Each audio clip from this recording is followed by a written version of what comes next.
حضرت ابن الجوزی رحمۃ اللہ علیہ فرماتے ہیں کہ ایک درویش تھے، حضرت ابو ہاشم ان کا نام تھا۔ کہتے ہیں بڑی مجبوری تھی، مجھے کہیں جانا تھا تو کشتی نہیں مل رہی تھی۔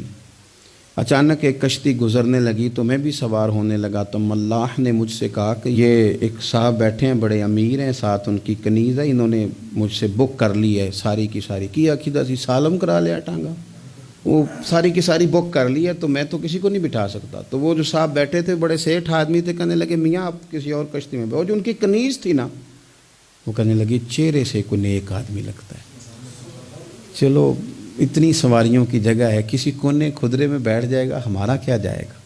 کہا اچھا چلو آ جاؤ۔ کہتے میں کونے میں بیٹھ گیا، تھوڑا رستہ آگے گیا، انہوں نے کھانے کا سامان نکالا، مجھے بھی کھلایا، لیکن کھاتے کھاتے میری نظر پڑی تو اس میں تو شراب کے برتن بھی تھے معاذ اللہ۔ پھر اس شخص نے کھانا کھانے کے بعد اس کنیز